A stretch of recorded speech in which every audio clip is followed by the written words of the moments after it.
और अब बात होगी पुलिस भर्ती परीक्षा की। यूपी पुलिस की तैयारी कर रहे अभ्यर्थियों के लिए खुशखबरी है, क्योंकि यूपी पुलिस ने फिर से भर्ती की तैयारी शुरू कर दी है। 60,244 पदों पर सिपाहियों की ये भर्ती होनी है, जिसके लिए उत्तर प्रदेश पुलिस भर्ती और प्रोन्नति बोर्ड ने जिले के कप्तानों को चिट्ठी लिखी है, जिसके बाद महकमा परीक्षा कराने की तैयारियों में जुटा हुआ है। परीक्षा आने वाले कुछ हफ्तों में हो सकती है। बोर्ड ने अभी तारीखों का ऐलान नहीं किया है, लेकिन जिलों में तैयारी के लिए दिशा निर्देश जारी कर दिए गए हैं और उसमें कहा गया है कि आने वाले कुछ हफ्तों में सिपाही भर्ती परीक्षा कराई जाना प्रस्तावित है।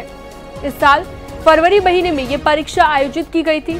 60,244 सिपाहियों की भर्ती की ये परीक्षा पेपर लीक के चलते निरस्त हो गई थी।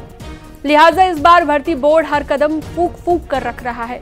इस बार भर्ती बोर्ड ने अब तक सभी जिला कप्तानों से एक रिपोर्ट तलब की है और प्रश्न पत्र की सुरक्षा के मद्देनजर रिपोर्ट मांगी गई है।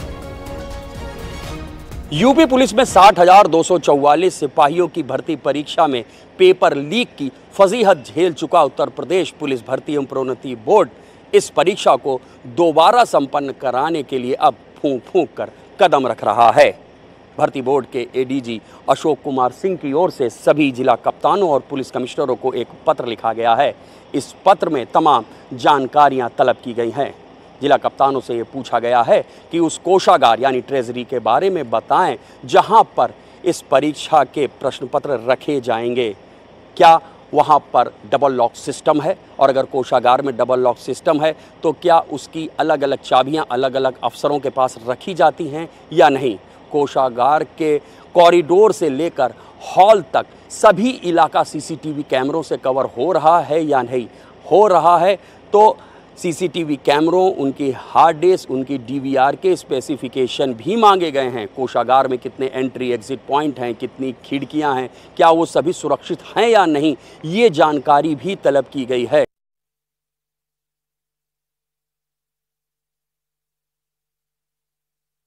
का खतरा मंडराता है। यहां तक कि हाल ही में हुई नीट परीक्षा में भी पेपर लीक के सबूत मिले। अब सवाल उठता है कि दोबारा होने वाली पुलिस भर्ती परीक्षा में पेपर लीक नहीं होगा या फिर होगा।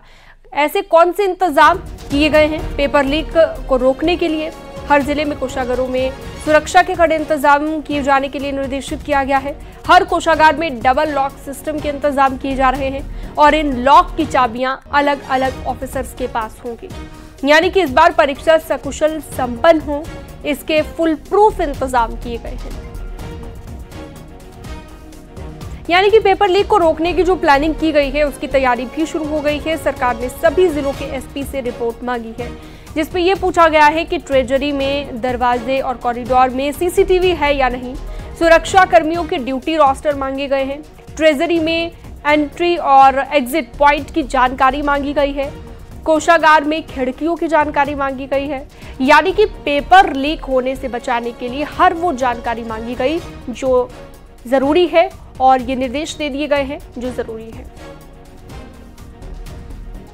और अब जरा 3 तस्वीरों के जरिए पुलिस भर्ती परीक्षा और सीएम योगी के एक्शन की पूरी कहानी आपको समझाते हैं। दरअसल सीएम योगी आदित्यनाथ रोजगार से जुड़े मुद्दों को लेकर बेहद सक्रिय नजर आए।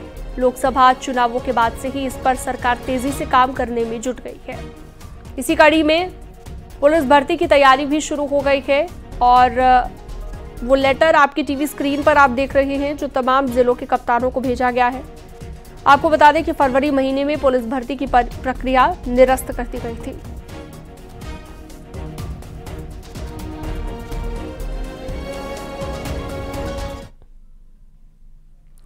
और चलिए अब उस कहानी को भी समझ लेते हैं जब अचानक ये खबर आई कि पुलिस भर्ती का पेपर लीक हो गया। जांच में ये पता चला कि प्रिंटिंग प्रेस के जरिए पेपर लीक हुआ। ट्रांसपोर्ट कंपनी के पास पहुंचते ही पेपर लीक हो गया था, जबकि 17 और 18 फरवरी को लिखित परीक्षा आयोजित की गई थी। लेकिन जैसे ही पेपर लीक की खबर आई तभी परीक्षा निरस्त कर दी गई और इस मामले में मास्टरमाइंड समेत 400 गिरफ्तारियां अब तक हो चुकी हैं।